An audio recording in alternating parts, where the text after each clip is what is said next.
the end of Chavismo, the revolutionary dream is running out for a group, for a part of Venezuela, and it falls at the feet of Donald Trump. He arrives directly with a convoy to open the United States of America embassy in the capital of Venezuela, in Caracas. Everything happening at the same time, while it becomes clear and evident that the defeat was brutal, that on January 3rd, something more than Maduro fell, and that Venezuela is approaching the moment of freedom. Family, it's super important that you leave your likes and your comments. This is Military Strategies. Let's begin.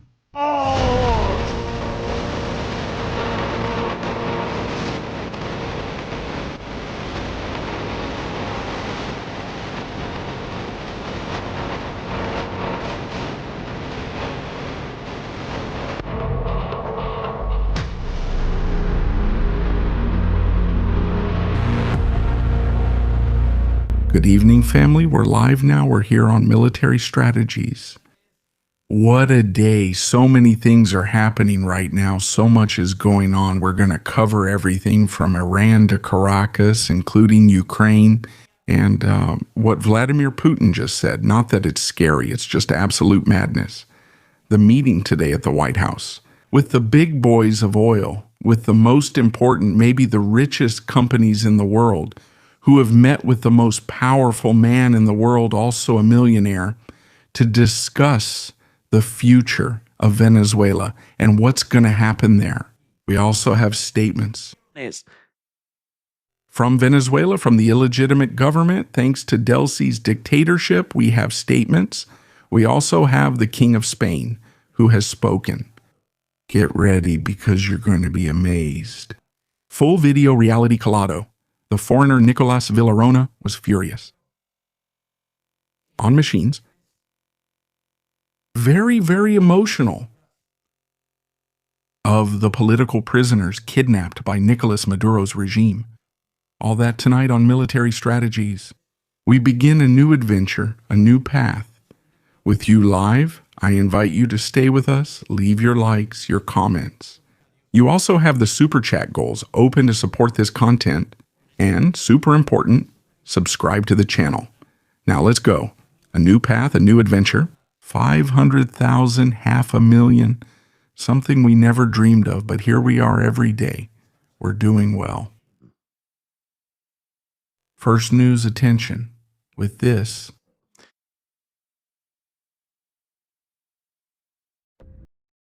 the Iwo Jima has withdrawn from the Caribbean Sea. After the operation of Nicolas Maduro, I had to go back home. It was clear, and we have the photos. The Iwo Jima has already arrived home. Well deserved, no doubt. We're going to see that trip in a second. Family, allow me.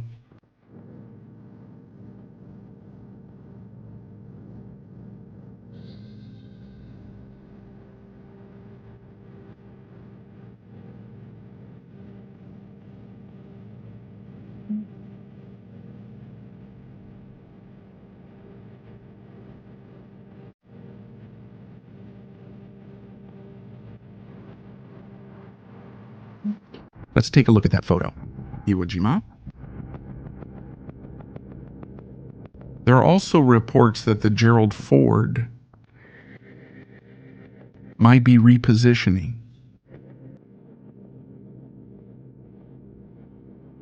There it is. The Iwo Jima returning home. So, Tough mission, very tough. We don't know if they've taken the Harriers, or if they're still in the operational area. This can be interpreted as Donald Trump said. There won't be a second wave for now. A second wave won't be launched against Venezuela, but be careful, there's still enough power.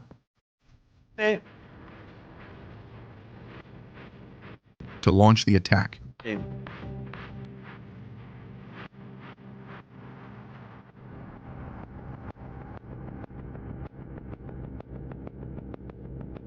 What do you all think? Do you think the story ends here? Well, no, the story doesn't end here. No, it doesn't end here. The story doesn't end here. Because Donald Trump has said we're going to go by land and take on the cartels of Mexico. 97% of the drugs are coming in by water, and we are going to start now hitting the land. With regard to the cartels are running Mexico. It's very, very sad to watch and see what's happened to that country. But the cartels are running, and they're killing 250,000, 300,000 people in our country every single year. The drugs, it's horrible. The Mexican cartels control the country. These devastated families generally lose a child or a parent. I mean, parents are dying too with drugs.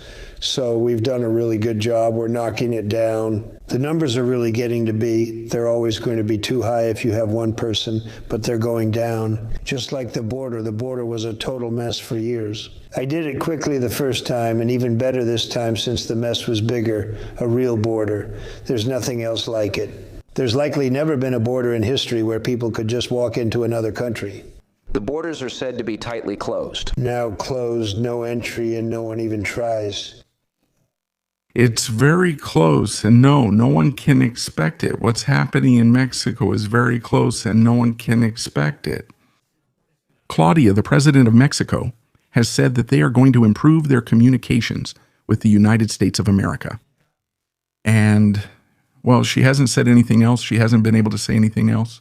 And she hasn't been able to say anything else because she knows what's coming, and she knows that saying anything more means ending up in court. New York, also accused of drug trafficking. Donald Trump has made it that clear to her, directly or indirectly, however you want to see it or understand it. The day began intensely. We'd already been discussing and commenting on it. Another oil tanker attacked. Once again, the Venezuelan regime is testing Donald Trump's integrity and commitment. After what he said, they've had to attack another oil tanker and are chasing 4 others flying the Russian flag. Well, the challenge. There has been a response to the regime. Donald Trump has made a statement that Secretary Rubio has posted on social media, and I find it striking. Now, the oil tankers are no longer going to the United States of America. They will return to Venezuela to be sold under the government of the United States of America. I'm putting it here so you can see that this is no joke and that it's completely serious. Let's show the photograph of this story. Yeah. Let's take a look at it. There it is. That was Donald Trump's message on this topic, first in English. We show it so you can see it's original, that it hasn't been modified, and that we're not selling anything that's not real here. See it? Now in Spanish, so everyone understands. Today, the United States, in coordination with the provisional authorities of Venezuela, seized an oil tanker that left Venezuela without our approval. This oil tanker is now returning to Venezuela, and the oil will be sold through the great energy agreement we have created for such sales. Thank you for your attention to this matter. Not a single one will escape, not even one. What was happening? What was going on today? An assault was being launched against the oil tanker, and, in addition, something intriguing, I said a device that they had placed explodes on the deck of the oil tanker. Get ready to watch the declassified video from the United States of America. Family, we are live right now on Military Strategies. January 10, 2026. Special daily summary. Last 24 hours. What's happening? What's going on? Let's get to it.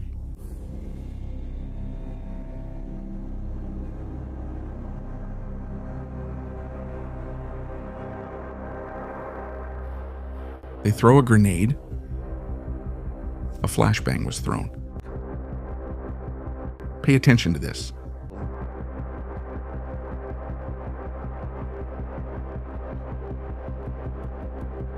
Look at the soldiers who are in the upper right. Subscribe, everyone. They're all entrenched on the upper deck of the ship, the oil tanker. The assault on the command bridge begins. Grenade explosion. Flashback.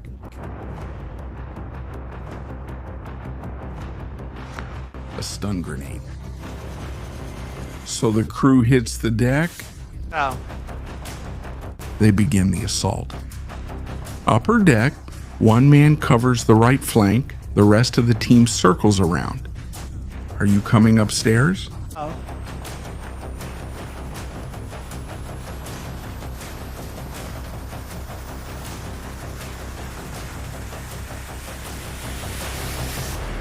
A real movie.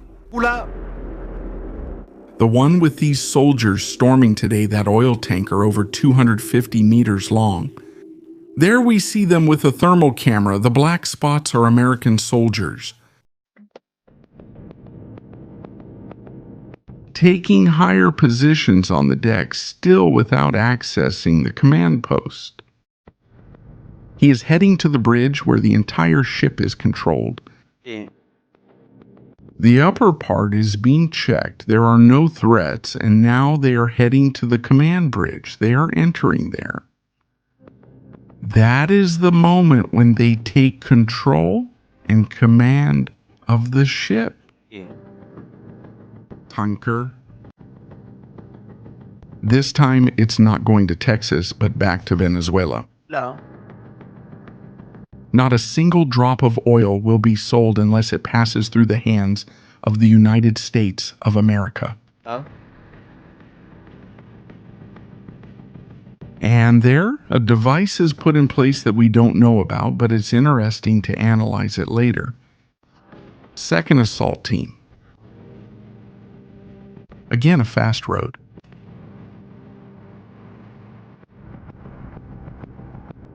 There we see them landing on his deck. The tanker taking positions.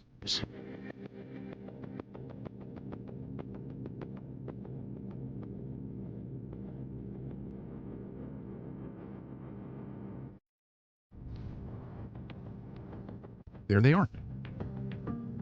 This was the full sequence declassified by the government of the United States of America. Oh. Pieces have obviously been mixed in, but I find it impressive. They throw a stun grenade, a kind of flashbang, in the middle of the night.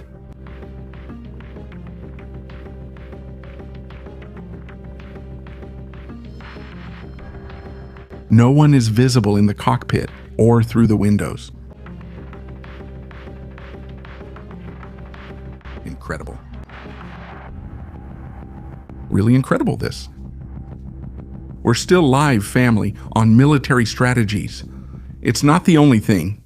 Pay attention, because today we have more information for you Pasión.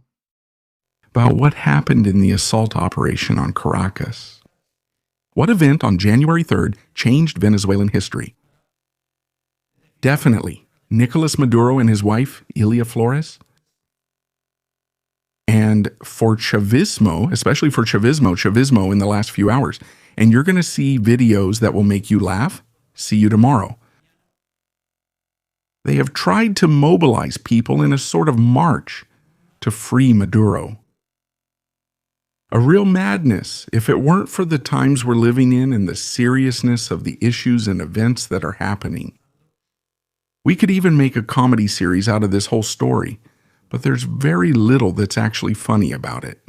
Planes from the United States were arriving in Caracas today precisely to start evaluating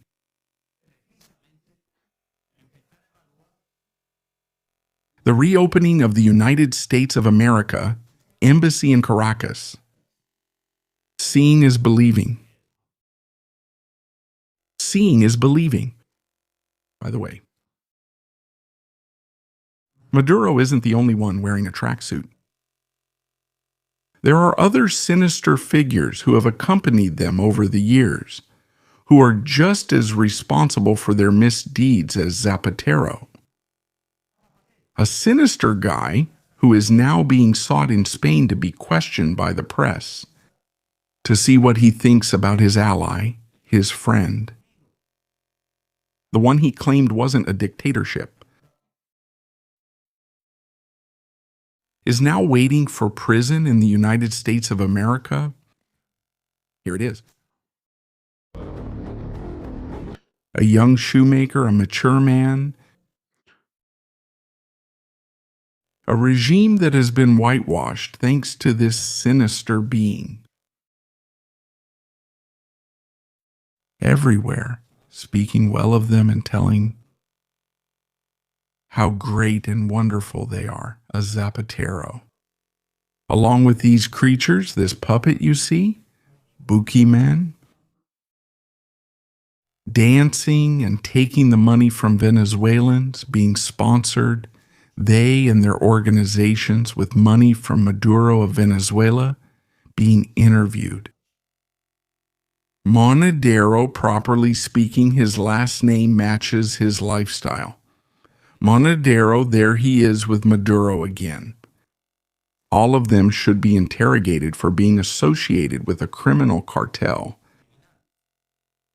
The police should, and question all of them. The next one is still questionable, and this is interesting. The one who hasn't asked to go to the United States of America is him, Diosdado Cabello Rondon. $25 million, which for now is not being offered for his head. If anyone has information on how to capture him, they can do so at the link that appears on his profile. The United States Department of Justice, the Drug Enforcement Administration, the Department of State, and all the agencies are looking for him. Diosdado is, right now, very sad. By the way, Diosdado was slipping away from them just months ago. We'll come out tomorrow after being hidden for a long time, so what's going to happen there? I don't know if they'll leave her. I imagine she's going to wish her friends a happy new year. It's been a while since she's seen them. Honestly, for us, she's insignificant. She doesn't have any purpose. Let's remember how many calls they've made from July 28th to September 28th around here on this same street. The turnout was a disaster. Just a month after winning, she already forgot about the elections. Just a month after winning. Just a month after winning. They themselves admit it, just a month after winning. We announced 24 or 48 hours ago, almost, the massive release of political hostages, not prisoners, political hostages. The government of Pedro Sanchez spoke today with Edmundo González Urrutia by phone. Edmundo decided it was appropriate to call Pedro Sanchez. Everyone can draw their own conclusions about whether it's really appropriate to talk to Pedro Sanchez at this moment. And Pedro Sanchez has refused to call. He refers to the political prisoners as detainees.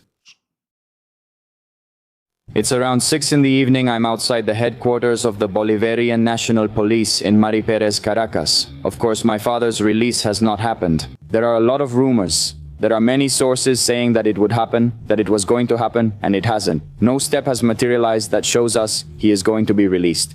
It's the same situation as with other political prisoners, so I'm making this video to issue a direct demand. Jorge and Delcy Rodriguez must release all political prisoners. At this point, a mass release has already been discussed and it hasn't happened. Everyone must be released right now.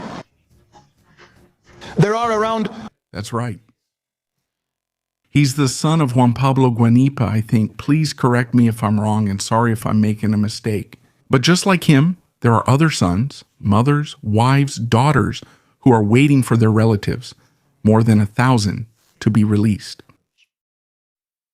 For now, only a small group has done so. They have been released, and some have arrived in Spain. Spain, upon their arrival in Spain. The Spanish government, to prevent them from speaking to the press, has given instructions to everyone not to talk to the media. Under no circumstances. They took them out through the back door of the airport. Rocio San Miguel with us, political prisoners of Rocio San Miguel's brother, were first taken to a meeting with Spanish authorities. And well, afterwards they were taken directly from the airport to each of their destinations. Therefore, they are not going to come out through the door where we are all waiting, and that's the information we have. They are not going to come out here. In fact, they have already left the airport. They are no longer here. And do you have any information about how they are doing? Well, we understand that they are fine, that it has been a long trip. They had to make a 4-hour stop in Bogota, Colombia, and then come here. They are clearly exhausted, and the process has been very stressful. And well, surely in the next few hours, you'll be able to get news about how to interview them. What we have is the news that in the next few hours, you'll have the information so that in case they can make statements, they will make statements. Rocio San Miguel and her family have restrictions. They won't be able to make statements. They have limits. Even after having come out of hell from the sewers of the Maduro and Rodriguez regime, even after having, they still have restrictions for Spain to give them shelter. Shame because of their own case. You mentioned restrictions because it wasn't clear to us. He can't make statements. How is Rocio's health? We know she has a... Well, let's hope that in the next few hours, the first thing that happens is that she receives clinical attention, medical care, so they can check this injury. Let's hope she doesn't have anything else, and let's also hope that her family gets taken care of. We know that there are also people in her family who need immediate clinical attention. And in any case, what we hope for is greater well-being for these people who have been released for less than 18 hours.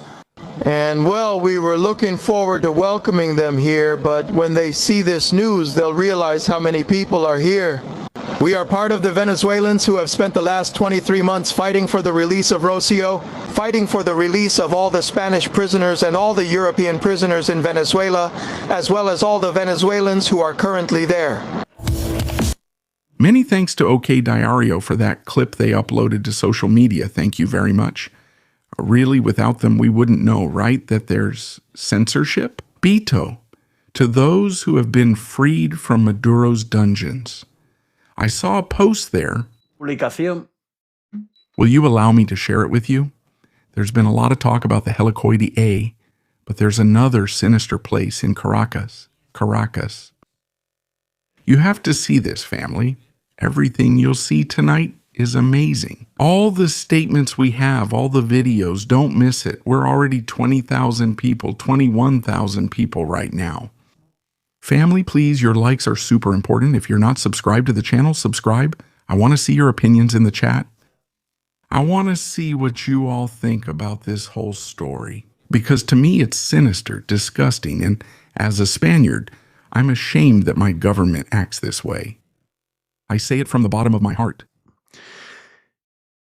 The tomb is, as it's called, underground in Caracas. What is he facing? Well then, take a look at this. Dimensions: 2 by 3 meters, like a closet, white walls, black floor, no windows, no sunlight or natural ventilation, cameras and microphones in cells and bathrooms, 0 privacy, minimal contact with guards. Between Olimpo Perdón Street and Casanova Avenue, this place is located near Caracas Metro Line 4. The cell area is right below the building, this one we see here. The 7 headquarters, 5 floors underground. Anyone would say this is like the hive from that zombie movie where they experimented on humans and ended up wiping out all of humanity. The cell area, that's what you see there. Severe vitamin D deficiency, extreme paleness, fungal infections, psychological disorders, hallucinations, depression, anxiety, panic attacks. The goal of all this for the regime is to psychologically break and disorient the prisoners through sensory isolation. Constant artificial light, deadly silence broken only by the subway, freezing temperatures, and a refrigerator effect. Testimony from Lorenz Aleph, buried alive for 26 months, describes the constant white light, cold, and subway noise. Time stops being a measure and becomes torture, he says. Around here, the boy tried to commit suicide 4 times. Reports of depression, political depression inflicted on his family to silence the torture. The visits, visiting area and cells in a former parking lot, families stripped and searched, cramped spaces. That's what thousands and thousands of political prisoners were facing and are facing right now. There are various reasons given for why not everyone mentioned is being released, but what's actually happening? One is that they are currently in very precarious, very, very complicated conditions. And right now, they are suffering the blows of the dictatorship until the very last day. Unfortunately, that's how it is. Unfortunately, it's happening, but there's more about this situation, about what's happening. Reminder, Nicolás Maduro was the same one who mocked me, made fun of me, and used Pizarro's banner, an authentic relic of the Spanish Empire.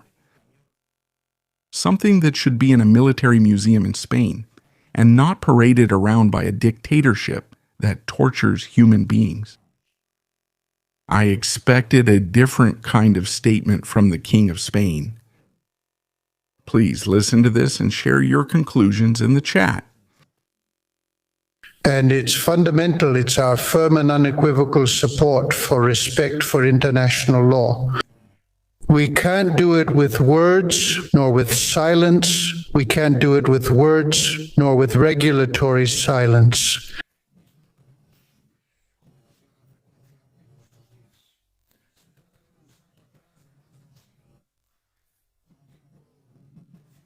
Which, with the aggravating factor of current technology, today's media, raises disturbing scenarios for the future.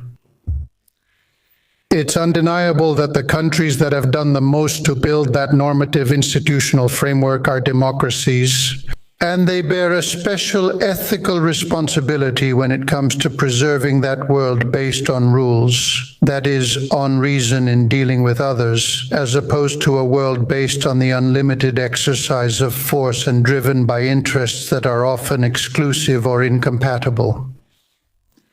Let us remember that no matter how perfectible a world founded on law, open to cooperation and dialogue may be, it will always come closer than any other to the goal of peace, stability, and development. Ambassadors, and this is fundamental, it is our firm and unequivocal support for respect for international law. There are no words. There really are no words that the King of Spain talks like this about Venezuela. To respect international law, said Pedro Sanchez on the 8th, and tweeted this, President of Spain. This, what are you going to see now? We celebrate the release of the Spaniards who have been held for more than a year, held in Venezuela.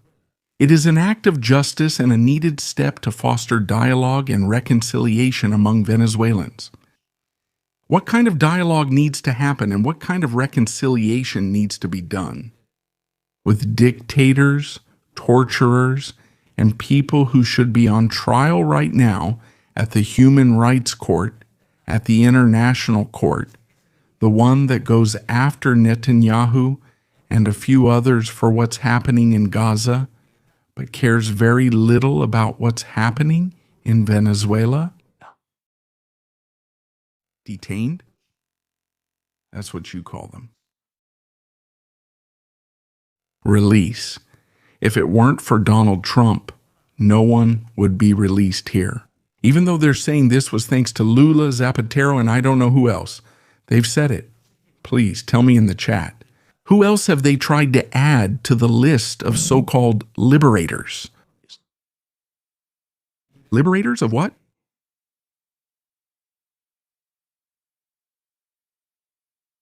This is unbelievable. The king also refers to them as detainees.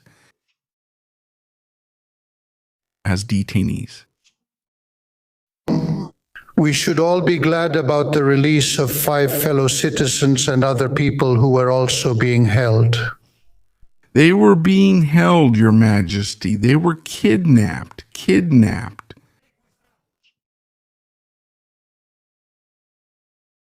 Worse than a dungeon from medieval times. It represents a necessary step in the direction we long for and that the Venezuelan people deserve, which can only mean fully restoring freedoms. Because keeping it contradicts restoring freedoms. Held against their will, kidnapped by a regime.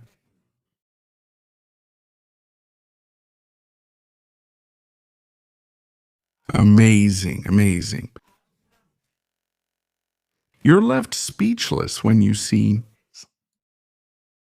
how politics, how a representative of a state is not able to speak freely about what's happening in Venezuela. At least his father, despite all the stories of corruption behind him, told Chavez, "Why don't you shut up?"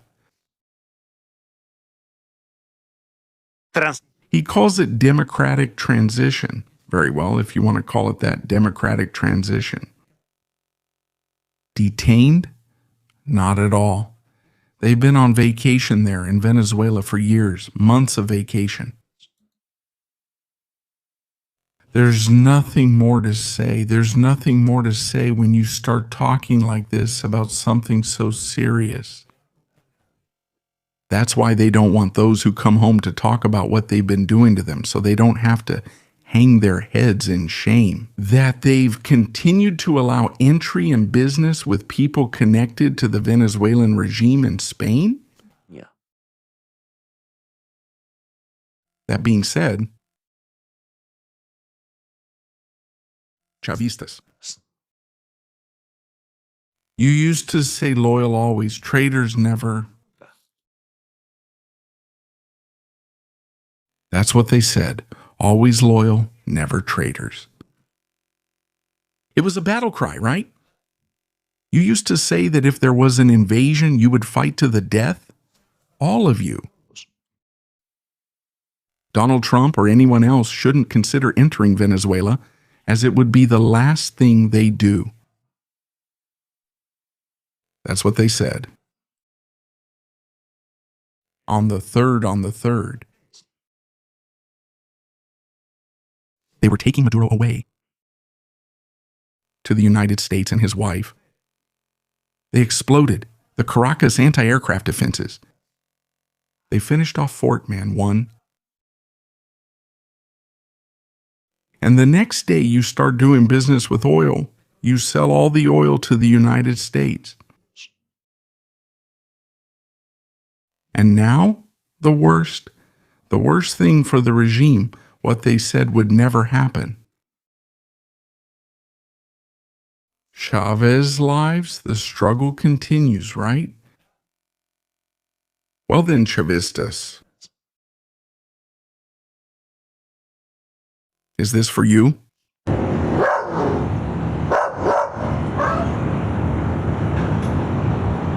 The American convoy arriving to the Embassy of the United States of America to the building of the Embassy of the United States of America in Caracas. Americans, the ones who have taken Maduro-philia. Where are the colectivos? Where is the Bolivarian army? Oh yes, look, there is the police fighting against them, the police of the revolution fighting against them.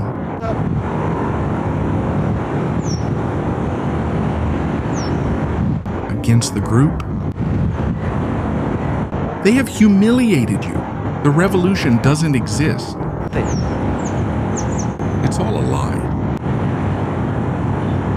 They've laughed at you for years. Let's go. For years. Now, how can you justify this? It's been less than 10 days since they took Maduro away? You're already opening the embassy in Caracas? But pay attention, there's more coming. Let's go. I'm John McNamara, Chargé d'Affaires for the United States External Office for Venezuela. Today we reaffirm the United States' commitment to the dignified Venezuelan people. We value your history and your courage in defending the right to live in freedom and democracy. And Mosca? We call for the release of all political prisoners and foreign citizens detained in Venezuela without a legitimate reason.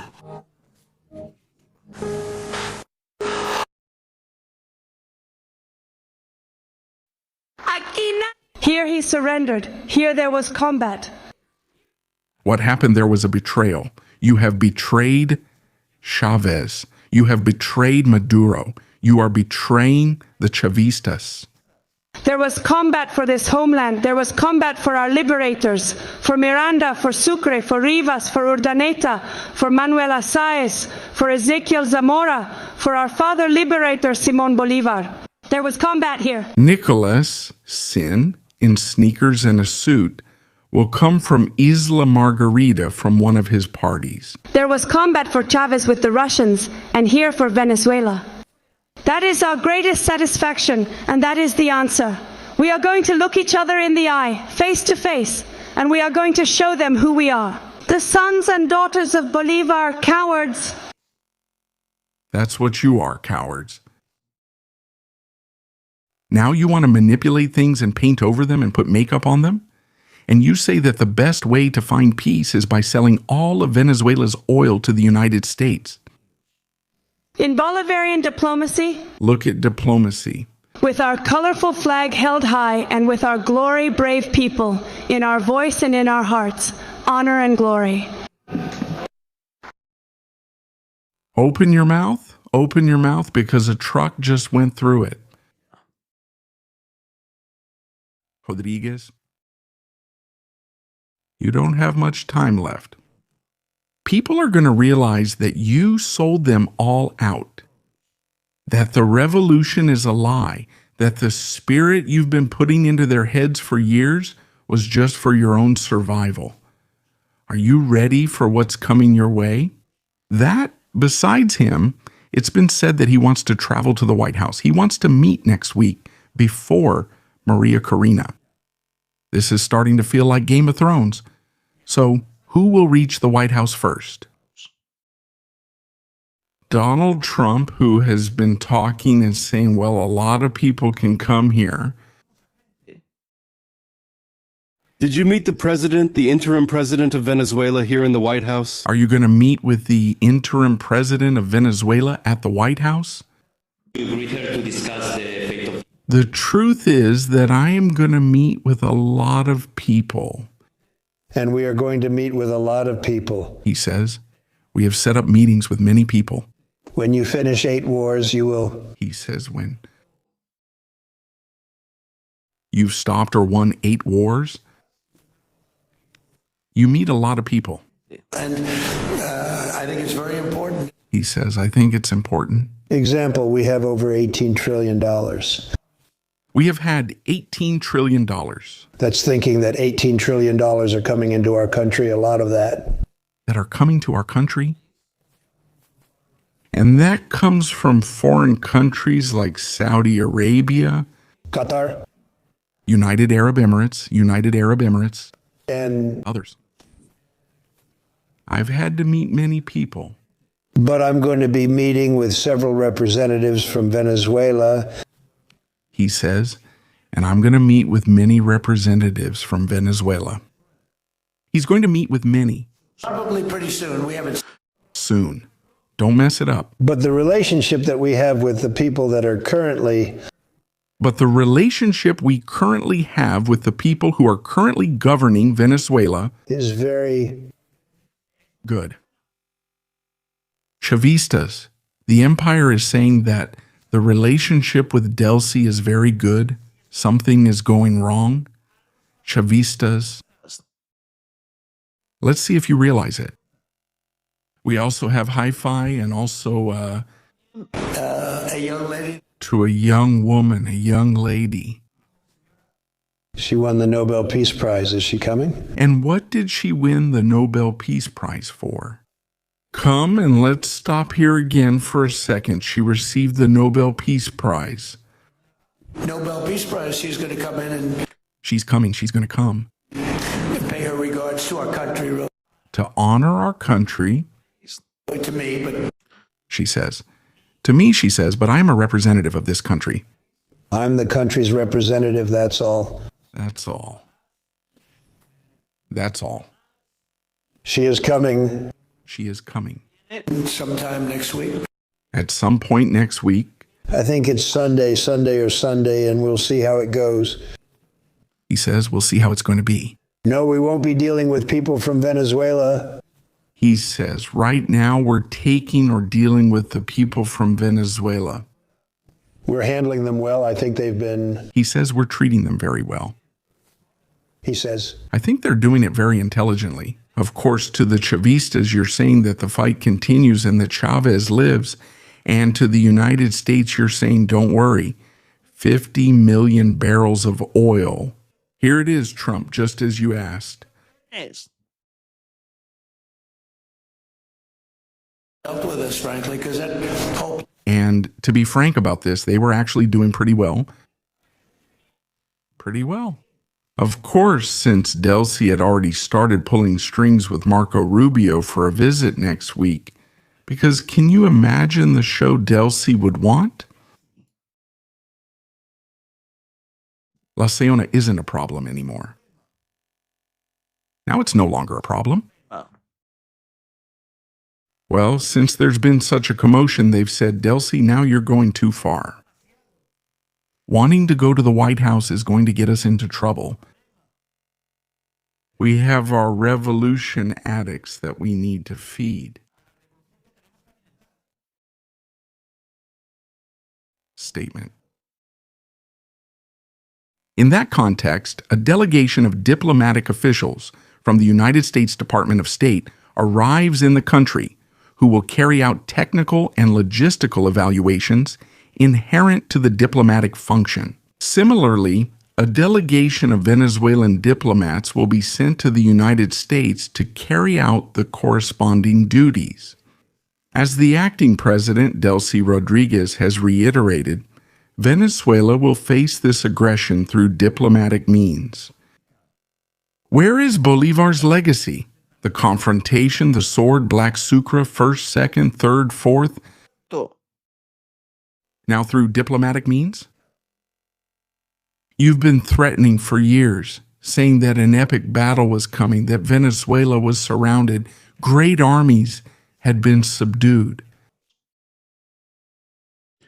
Convinced that Bolivarian diplomacy of peace is the legitimate path for the defense of sovereignty, the restoration of international law, and the preservation of peace. The war lasted 45 minutes. That's how long the war between the United States and Venezuela lasted, a historic event, the fastest war to end in history. For now, Thank you. I have a question about Venezuela, not Minneapolis. And you're meeting with Machado next week? He asks if you'll meet Machado next week. She gives you her Nobel Peace Prize. If she gives you the Nobel Peace Prize, is this going to change anything? Will that change your view about her running that country? Will it change your opinion of her enough for her to govern the country? Well, I have to speak to Well, I have to talk to her. Maybe I should go. When we said at the time, we have to go to the White House, we have to go to the White House, we were right, says Donald Trump here, and we repeat it again. No, we're not going to be dealing with Machado next week. well, I'm going to have to talk to her. I have to talk to her. I'm going to... Have to talk to her. might be involved in some aspect. He says to me, Jor. She is involved in some aspects, but I have to talk to her. I think that She's very good. she wants to come. She wants to come. That's what I understand the reason is. That's what I understand is the reason why she wants to come. Because Norway is... Very ashamed, Norway. No, to be dealing with it well. Whether people like Trump or don't like Trump. He says, look, people, whether they like Trump or don't like Trump, I settled 8 wars. I have ended and prevented 8 wars. Big ones. Some going on for 36 years. Some have lasted more than 36 years. 2 years. Or 31 years, 21. 28 years, 28. 28? 5 years. 25. Some just getting ready to start, like India. Some were ready to start between India and Pakistan. In Pakistan, where there are already 8 jets that were shot down from the air. Where planes have already been shot down. And I got it done in rapid order. And I solved it in the quick order. Nuclear weapons. Nuclear weapons? I can't think of anyone in history who says... I don't think there's anyone else in history, he says. I can't think of anyone else in history. You get the Nobel Prize more than me, and I don't want... Who deserves the Nobel Peace Prize more than me? I won't congratulate him, but no one else ended the wars. Obama got the Nobel Prize. He says Obama won the Nobel Peace Prize. And we have no idea why. He tells him he doesn't know. I have the Nobel Prize? He says. He was walking around. He says, I have the name of peace, and I don't know why. Why did he get the Nobel Prize? He received it right after starting the job, did nothing, and was bad. He didn't do anything, and he was a bad president. I mean, you should get the Nobel Prize for every war you stopped. These were major wars. These were wars that nobody thought could be stopped. President Putin called me and he said about... Putin says, he even called me... He says he's tried to stop them for 10 years without success and can't believe it. So, in theory, you should get the Nobel Prize for every war you stopped, every war you stopped. He says, you should get a Nobel Peace Prize for every war you've stopped. One of them was major, but I don't care about that. What I care... He says he doesn't care, only what matters to him. All I care about is saving lives. I've saved millions. It's saving lives. He says, I've saved 10 million. Lives, you know, the Prime Minister of Pakistan. Yes. The Prime Minister of Pakistan came. And made a public appeal, says President Trump, saved at least 10 million lives. President Trump has saved at least 10 million people. Having to do with Pakistan and India, and that would... And this would have happened between India and Pakistan. So, you know, but I'm honored that she's coming here. He says, but I'm honored that she is coming to the meeting. Yes. Para el meeting. All right, good move. Siento. Maybe late, but it's a good move that they're going now. Anyway, Donald Trump has already repeated it again. I have the clip somewhere, but I'm not sure if you want me to find it. It's not really necessary. Actually, it's here. This is a matter. Are you thinking about a Venezuela that foresees a Venezuela with free and fair elections? And I would have little doubt that he says... He doesn't say, I have no doubt that the opposition... The opposition would likely win easily if the elections were free and fair. Would likely win easily if free and fair. Yeah, I do see that. I think Yes, I think this is happening, but before that, this, Trump says. that's happening, but before we do that, it's going to take a while. It will take time. We have to rebuild the country. They couldn't have elections. They wouldn't even know how to do it right now. Have an election right now. The country has become a third world country, and they wouldn't know how to do it, third world. And they wouldn't know how to have an election right now. We're going to rebuild now. The oil and the infrastructure of the oil, we will be in charge of it. It's going to do great. It's going to be very good. They're going to make a lot of money. And we are going to take it from there. We are going to rebuild the country, and ultimately, we will have elections. Ultimately, you're going to have elections. This is not going to be quick. This thing about elections in 30 days, 6 months. Here we're talking about a comprehensive project to recover a country that has been brought to misery, to the poorest misery in its history. Incredible, by the way, speaking of misery, we now have to talk in a few minutes about how the American troops came in to break through the defensive system of Venezuela. But there's another important point on this planet that we have to look at.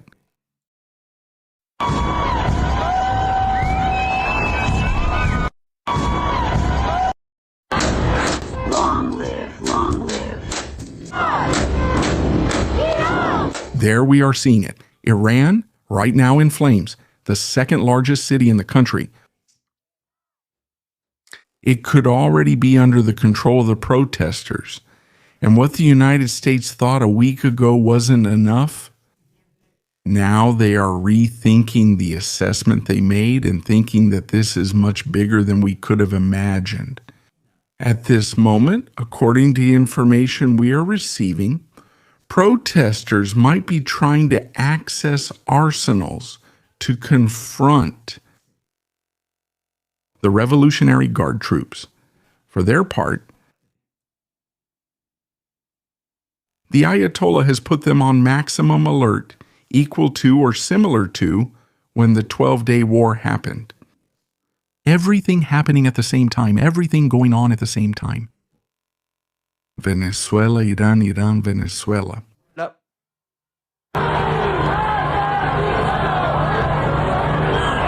The second largest city in the country has fallen. Now only Caracas and a few others remain, and we'll see what happens with the United States. Do I really believe or think that we're going to find ourselves in a situation in the next few days or hours that could lead us to a war again in Iran? Get ready, because this already seems to have no way out. We're going back to Venezuela. Goodbye. Did we hear this? The meeting of the oil leaders? I'm curious in terms of the future. I'm curious about the future of Venezuela. Do you see Venezuela? Do you think that Venezuela, now led by Delcy Rodriguez, is an ally of United States? The U.S., is that the way? Is just like we see the country, says Trump at this moment. And it seems to be an ally, and I think it will continue to be so. It'll continue to be an ally. Chavistas, listen. Delcy, Donald Trump ally, Chavistas, good morning. Stop checking cell phones door to door. That your boss talks to Marco Rubio, that your boss told him what time they had to go after Maduro? That your Minister of Defense gave everyone a vacation? We don't want Russia to be there. We don't want China to be there. And by the way, we don't want Russia or China to go to Greenland, If we don't take Greenland, Because if we don't take Greenland, we will have Russia or China, as neighbors. and that's not going to happen. Bombshell. Every word from Donald Trump is a gem for history.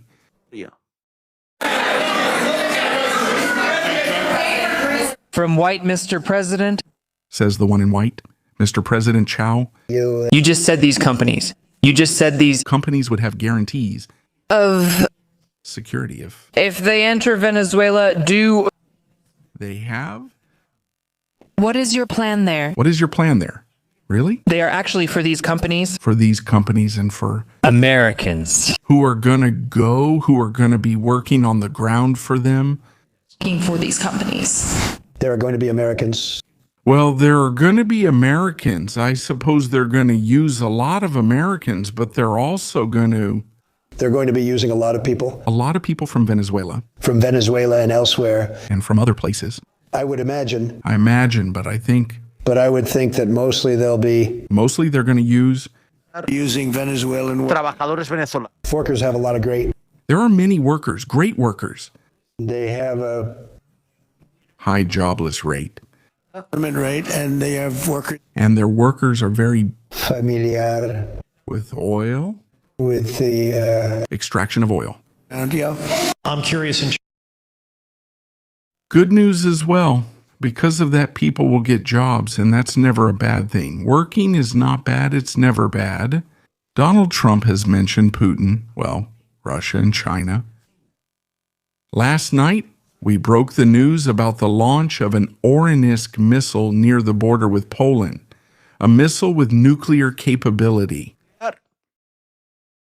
A symbolic launch to send a clear message. Putin discussed it today and has given certain details about the matter. What's more, Vladimir Putin has issued a challenge to NATO, to all the countries of the world, to anyone who wants to join in. He calls it the challenge of the 21st century. But before that, before we see Putin's words, which you can't miss and which are frightening, let's see what's happening in Venezuela. Let's see what's going on over there. With the everyday Chavistas, the misunderstood ones, those who have been abandoned by their regime, they still believe in the revolution. Well, it's normal, almost 30 years. We'll go house to house on our block, recording who supports the invasion and who doesn't, and we'll also check cell phones for agreement. This week, neither they nor we will get the CLAP bag. We're going to go house by house. We're going to write down who is in favor of the invasion or not. We're going to check mobile phones. And whoever refuses this week won't get the bag of worms.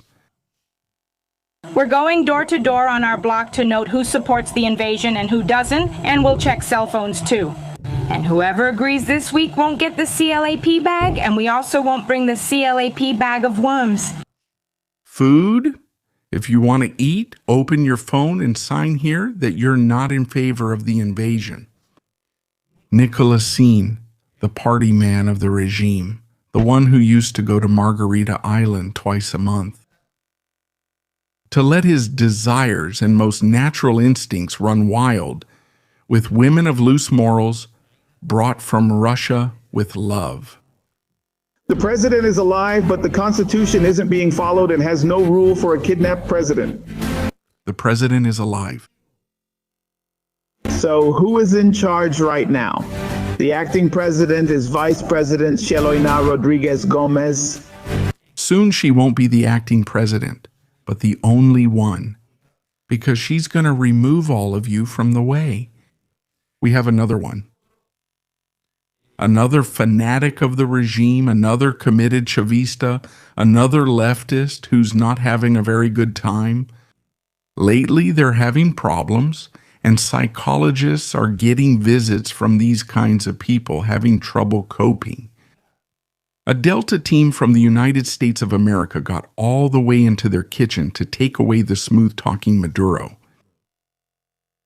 This story's amazing. Tonight, I'll show you mind-blowing images.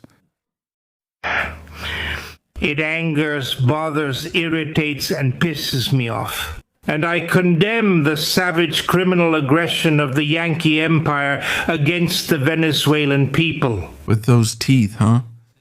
And against the democratically and legitimately constituted government of Nicolás Maduro, I join the collective demand that Nicolás Maduro be immediately released. Enough with the interference, United States. We are not your slaves. It's scary, isn't it? SAC out. Enough interference, United States. We are not your slaves. Get out. Take your hands off Venezuela, dog. I love it. It sounds like the dubbing of a television series. Could they really hire him? Don't you think they could give this poor disciple a job?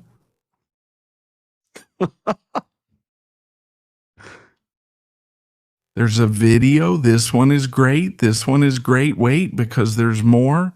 There's more.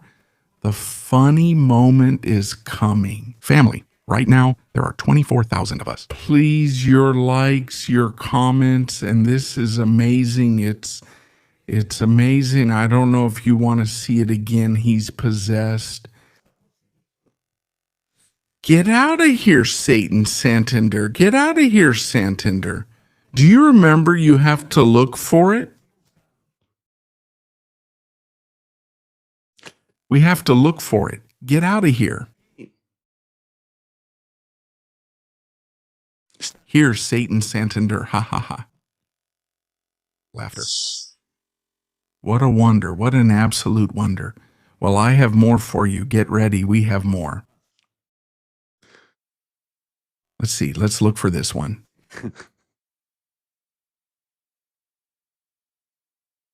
Look at this.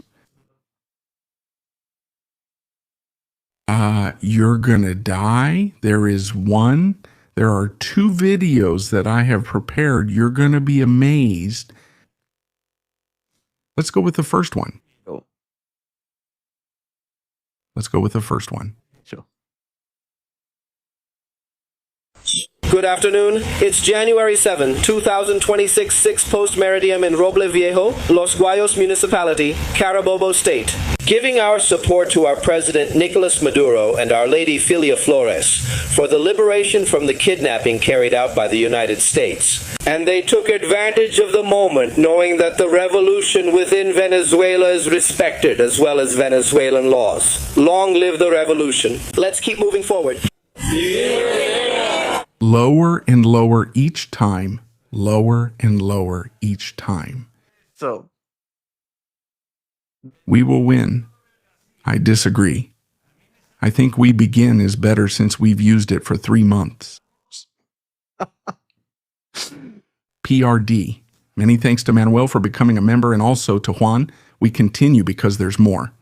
Now you're really going to laugh for real. Delta Cayman, are they really moving ships to Cuba? Any news? Delta Cayman? I think they're repositioning towards the area of the entrance to the Yucatan Peninsula, Cuba, because they're going to hit the Chapitos, Mr. Mencho, and all these people a little bit. Yeah. Mayo and the rest, I think they'll hit them a bit. With some snacks, burritos, and a series of souvenirs soon. So about the Cuba issue now, when not even a drop of oil reaches them, unless they send it on dolphins or whales to Cuba, I don't know how they'll get the oil to Canal.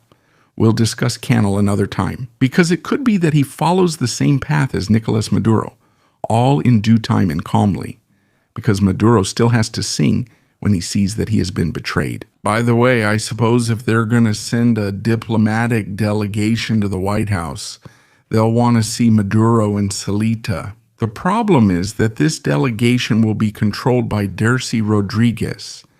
down to the last person who accompanies her. And what if Maduro tries to make some kind of statement through that diplomatic or consular delegation? With that assistance that was said to be provided, we won't know because they won't make it public. That is, not until the trial. That we hear or see Maduro being put on trial? Maduro won't have the chance to say, I've been betrayed by so-and-so, by this person above or below. When Maduro learns, the United States Embassy is already open in Venezuela. That Dursey has had a coffee at the White House. I don't even want to imagine it, but pay attention because there are more greetings. Estrategias, Bad Boy Maya together, one people, united with Israel. Thank you so much for that super chat. Thanks to Ana Olivares, to Dev. Thank you so much. Welcome, Manuel. Thank you for Estrategia, for your dedication, for keeping us informed. Thank you so much, my friend, for trusting in military strategies. In our opinion, in the analysis we do every day, I always say, I'm not here. Recently on Twitter, I mentioned in a group chat, can't recall who was in it, to please send me a direct message when you open a space or want me to join you there. Because I love talking to people. I like chatting, learning from everyone, because I'm always learning. But I've always said I don't do live streams. I don't like doing live streams just to get more or fewer views. I say what I see, what's there, and that's it. We could sell, 1,000 things here, but this isn't a store. It's an information channel. Shall we continue? Prisons? Style? I never expect that either. To never see the sunlight like that, it's terrible. Loyal to theft, they are traitors to the country. Will the same Chavistas realize this? Sorry, but it was clear to me that Donald can't stand her. Karina Delcy gives her whatever she asks for. Well, I think there's going to be a struggle there now. To see who gives more? I think there's going to be I offer you this, you offer me that, I give you here, you give me there. Let's see what I can offer Maria Corina in the position she's in outside of Venezuela. And what's her plan? It's her opportunity. She won't have another one. Trump is a man of either you get through the first meeting and pass the filter, or there are no second chances. And there's someone who already knows what the story's about. We're going to show him today too. He'll also appear here. Other characters in this adventure, as he has hinted or might hint. He could also show up, and now we're going to listen to him, see what he said, and find out if he's going to show up or not. He also talked about Guaido, but the idea that Trump has a favorite, no, that's not what this is about. Trump is just looking for the right person to ensure that the interests of the United States of America are protected, guaranteed, and will be fulfilled. If Delcy doesn't give him reliability, which she doesn't in any aspect, because it's a tyrannical and dictatorial regime, could a Maria Corina appear who offers Donald Trump stability for Donald Trump's interests, promising a series of things, avoiding a civil war or persecution against Chavistas, and letting the country change little by little in a transition process? Has it happened throughout history in Spain, from Franco to democracy? There was a process there, a transition from a dictatorial system of government to a democracy. Let's see what happens. Let's see. Next video, don't miss it. Pay attention to this one.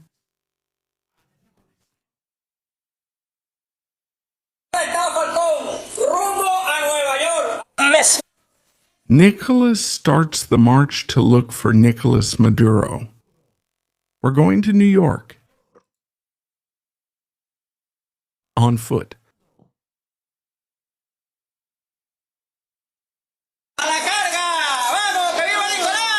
Charge. Let's begin. We're heading to New York.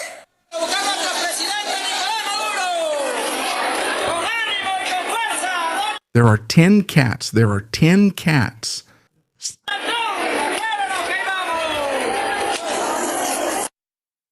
Thanks to Will or Kira for the super chat. This is amazing. Carls, thank you. Zambrano, Norway. I don't understand. Trump wants to carry out, resume oil production, do all the trade, and then elections. And when the regime ends with the elections, the arrival, the elections where Chavistas will be able to run, there will be a list that will obviously be agreed upon with Donald Trump to say, well, let's put someone who really knows how to carry the Chavista spirit in some way or another.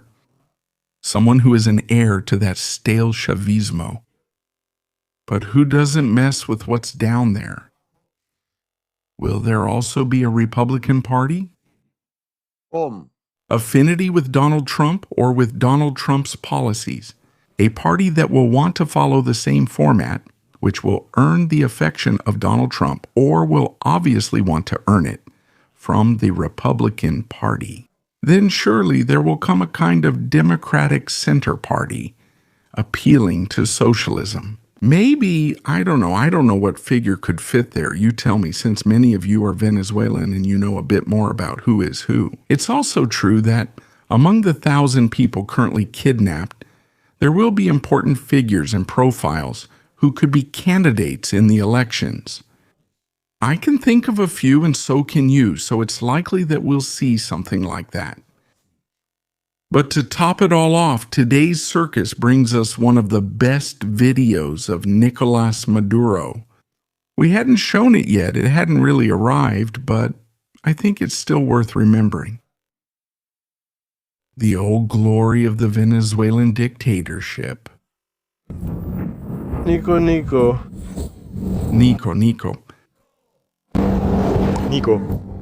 Nico, where are you? Nico. Nico. How are you? The seabed is beautiful. Isn't it? The seabed is beautiful. There are quite a few species. There are quite a few species. Let me see, I'll do that. This is too much. Nico, wake up. The Delta are coming. Nico. Oh. Delicious look, Salita. What did you see? What did you see? I saw some guys with night vision goggles, not diving goggles. I saw them and they're coming for us. Salita Sabroso. The Venezuelan Caribbean Sea. That sea gets lost. Do you remember? It gets lost all the way to New York. I can't believe it. The song Este Mar es Mío comes, drifts away, and goes. This sea is mine. This sea is mine. By the way, Salita swims with a t-shirt at the beach. She's trying to hide that also. In addition, her teeth need something more artificial. On Sunday at the beach, he took a little bit of the sea to receive the blessings of the Caribbean Sea. Salita, wait for me. I'm going to swim to Margarita from here. He goes with the Russians, I'm saying goodbye to the people. Here he goes with the rack. Max. I'm leaving now, bye. I'm leaving, he's leaving, no party in New York.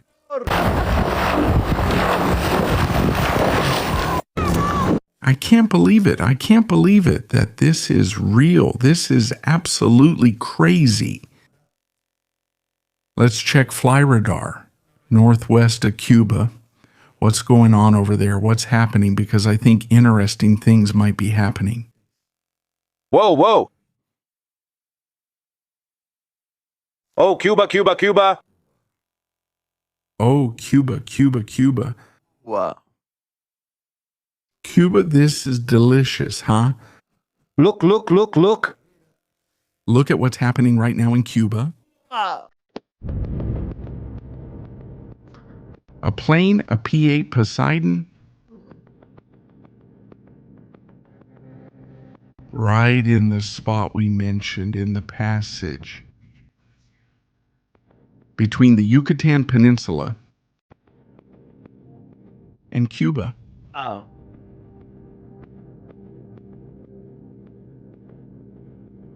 the United States of America. At 10,000 meters high, Operation Mexico begins. Go.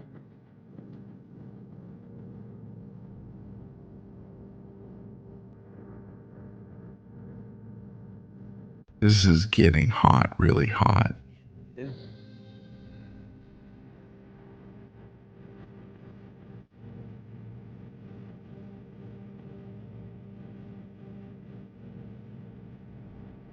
The story isn't over, family. The story now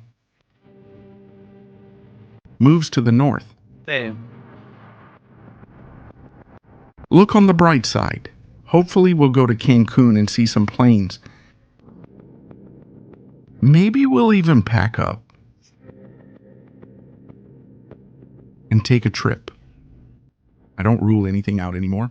Oh. Here we are, Family Live, in military strategies right now. Reconnaissance operations at 10,000 meters above. The Gulf of the Yucatan Peninsula, the passage, the strait, Yucatan with Cuba. Oh.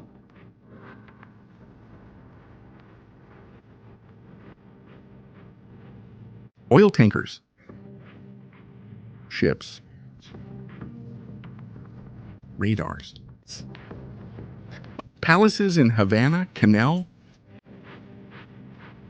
The Mexican cartels. Who will be the victim now? Who will be now the focus of the world's most powerful man? Meanwhile, Stratotanker planes are refueling planes that are on a mission in the area again. Oh. Let's check on the Venezuela area. How are things here?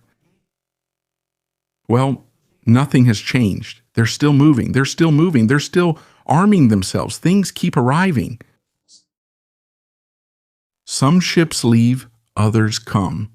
There's a replacement in operations against the cartel. Panama continues. The fight of Panama Bato, 86, searching for the Gulf cartel's speedboats. Making sure that Petro doesn't let any criminal get away.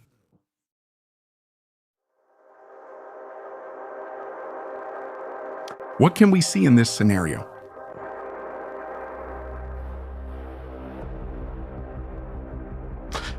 There are two important points in this story. Yeah. I think now is a good time to recap.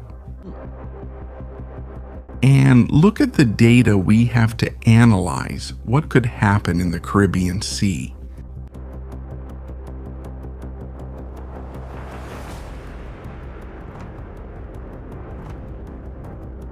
This is the situation right now. We already have partial control over Venezuela. And the United States, which has already shown its firepower. Oh. He went after the biggest fish. Yeah. Not the strongest one. Still, he sent a clear message on January 3rd. When we want something, we get it. There are no limits for us. We can do it. Then came the oil tankers and oil tankers with the Russian flag. Is it also a message for Putin?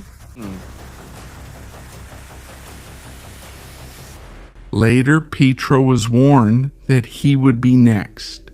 Petro quickly called the White House and told them, with Vaseline or with oil, whatever you ask me for later. Yeah. Donald Trump warned some time ago that the elections in Honduras were vital and that Poppy had to win to have the support of the United States of America. Well, Honduras fell in favor of Donald Trump. Now Donald Trump sets the target.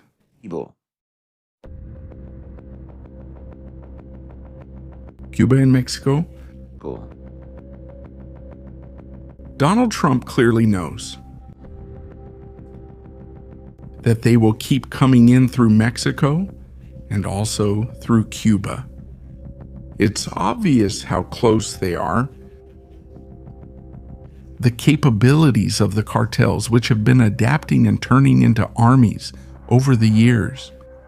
It requires an operation even more complex than Venezuela's. That's why, for months now, the United States of America has been gathering intelligence information from all over the Yucatan Peninsula. Also, beyond the Caribbean Sea and Campeche, also from the Acapulco area, the Jalisco area, the Sinaloa area, Sonora, Ciudad Juarez, the entire border. Monterrey, places where the United States of America could go for a walk. Some of the deadliest aerial weapons known. Soon, the A-10 planes will retire. Will the new modern war arrive? The one with the SP-15S, the latest X version. But the damage that an A-10 plane could do sweeping. Cartel sites in Mexico. That's priceless. In Sinaloa's mountains. Lost in those places, important secrets of Trump's war on terror are also hidden. The cartels, partners of the Colombians and the Venezuelans, all of that will keep happening. Why the Yucatan Peninsula? What's happening around here? What's going on? Well, it's a porous place. It's a place where you can communicate with Cuba quickly, with speedboats. Small planes can go from one place to another. Caribbean Sea, Florida. The Florida Keys. No. The Everglades. They can come in from anywhere. That's why now the United States decides that the time has come. The time has come for nothing to get in. And if they can also strike a blow to an organization inside Mexico, they're going to do it. That's right, family, that's right. But what has Putin said about this story? Pay attention, we're entering a new cycle, changing the scenario, turning the page on Venezuela, and this is what remains. See you in a few seconds. Pay attention to Vladimir Putin. There we focus on him. There we are. The construction begins, blocks, and that's it. The car is gone, so there are possibilities. Our units, meaning the missile ones, are going to start dispersing and they won't have the ability to fire at them. They're going to spread out over there and no one will be able to follow them. They won't be able to fire at them. They won't be able to take out those missiles. They won't be able to. He says. Well, he says, the Western experts have mentioned it. Do you think so? Does he say, let's propose something to them and let them suggest too if we're going to propose to the United States and to the West. In the West, In the United States of America, who pays them for their analysis? they get paid for their analysis for doing some To do a kind of technological experiment. Some technologically with experts or experiments. Let's do a technological experiment. Well, let's say a high-tech one. a high-tech duel. Yeah. Of the 21st century. Putin is proposing a duel between the West and Russia. Project then you a predilat. Let's allow them to identify some of the targets to be reached. Let's imagine Kiev. Let's allow them to concentrate all their air defense, all the Patriot Arrow systems, every TAT system, all the defense missiles, all forces, everyone in Kiev. And we take ourselves there. And then we're going to hit them with another Renisk. With the Oreshnik. And we'll see what happens. Is Putin challenging all the air defense to come together and see if they can stop Lorinsky? We're ready to do this experiment.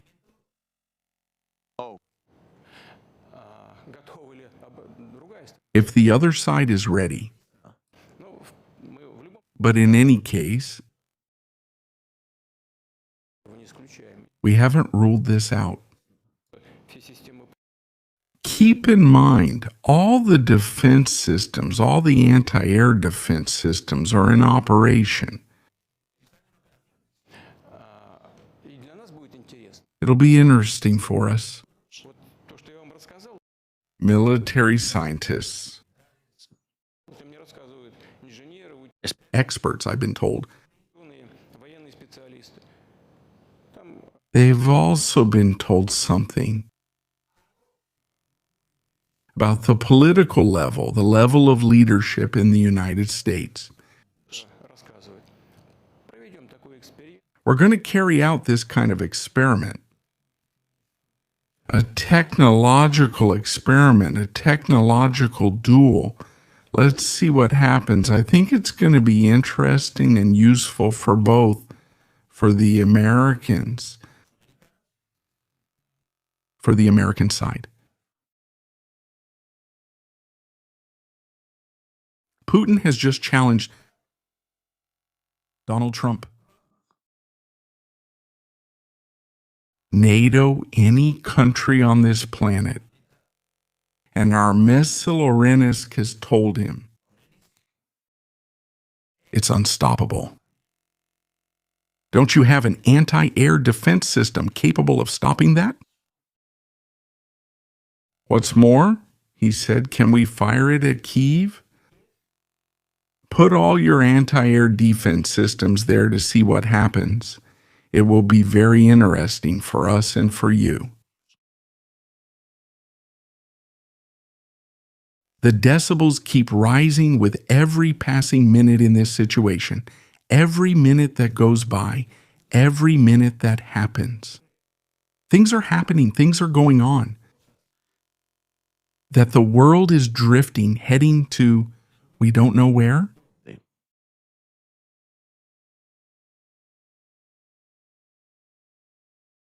We don't know where.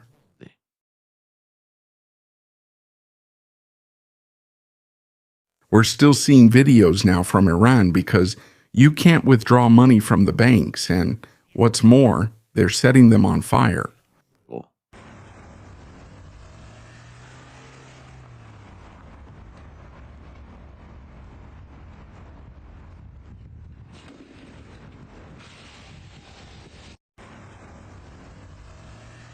What has Donald Trump said about this topic? Donald Trump spoke again today. And get ready for what's coming. Iran's in big trouble. Iran is in serious trouble. Aside from POTUS, I put myself down here as just another communicator on the list. Thank you, thank you, thank you. Cities that nobody People are taking over some cities.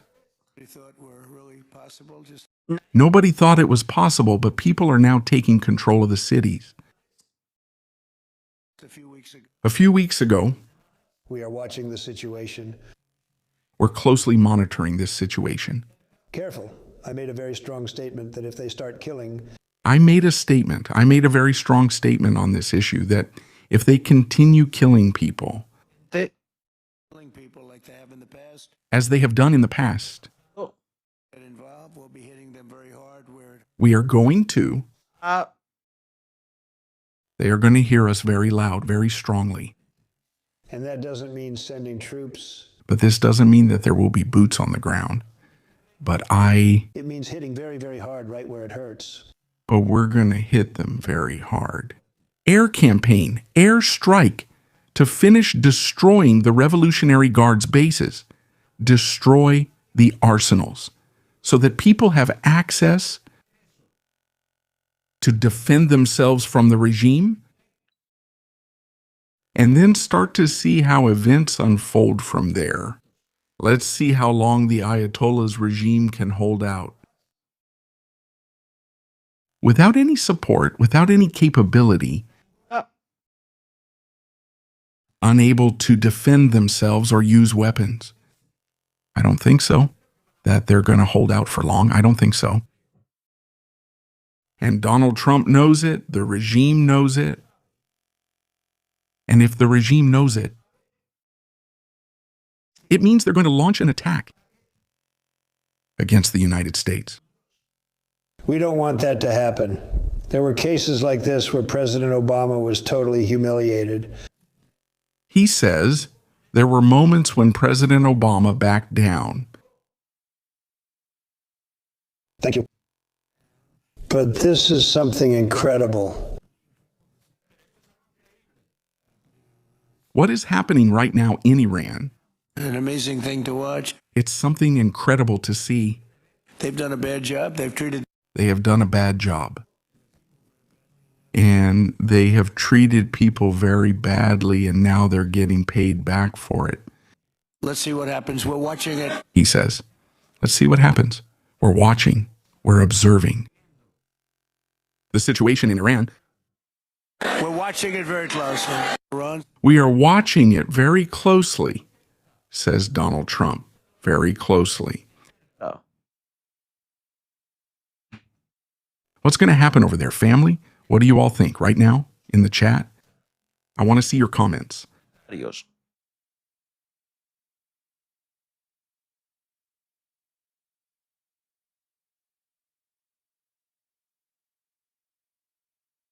Let's see some comments.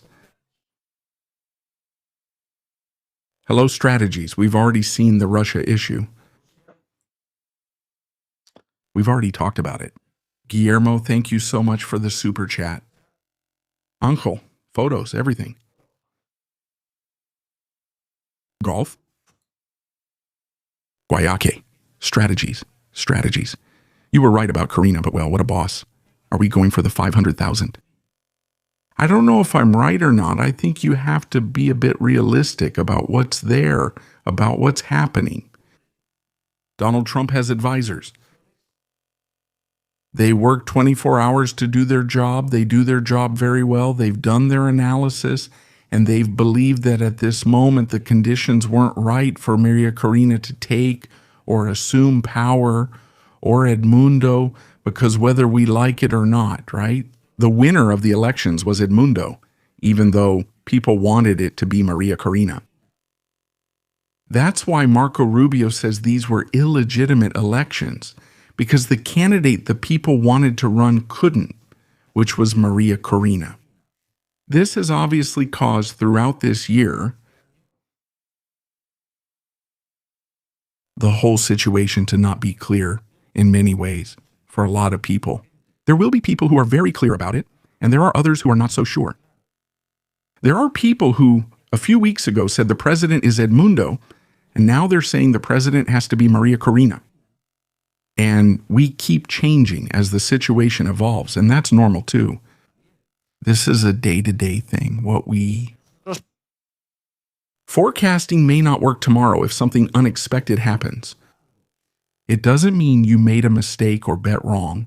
It just means that the situation and conditions have changed compared to what was happening at that moment. So it's more than understandable